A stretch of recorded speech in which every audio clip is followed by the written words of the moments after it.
அரசியல் சந்தர்ப்பவாதம் தொடர்பில் ஜனாதிபதி மைத்ரிபால சிறிசேன இன்று கருத்து வெளியிட்டார். கொழும்பில் நடைபெற்ற நிகழ்வொன்றில் கலந்து கொண்டு உரையாற்றும் போது ஜனாதிபதி இதனை கூறினார். அஸ்கரி பீடத்தின் கொழும்பு பிரதம தேரராக நியமிக்கப்பட்டுள்ள நிக்குல தர்மகீர்த்தி ஸ்ரீ சீலரத்ன தேரருக்கு பத்திரம் வழங்கும் நிகழ்வு இன்று கொழும்பு கோட்டை ஸ்ரீ போதிராஜ விகாரையில் நடைபெற்றது.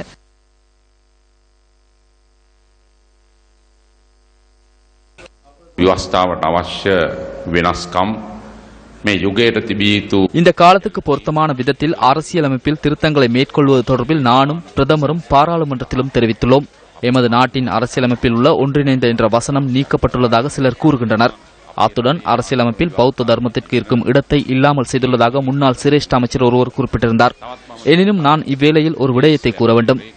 இனங்களுக்கிடையில் பிளவுகளை ஏற்படுத்தல், தேரர்களை பிளவுபடுத்துதல், நாட்டு மக்களை பிளவுபடுத்துதல் என்பன பெரிய பாவங்களாகும். அவர்கள் நித்திரைக்கு சென்றால் இவ்வாறு கனவு காண்கிறார்கள் போன்று தெரிகிறது.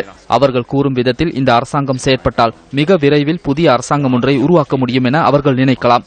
அவை அவர்கள் அதிகார ஆசையில் கூறும் விடயங்கள். மீண்டும் இந்த நாட்டில் யுத்தம் ஏற்படாமல் இருப்பதற்கான சூழலை உருவாக்கும் போது சிலர் இதற்கு குறுக்காக இருக்கிறார்கள் என்பதை நாம் அறிவோம்.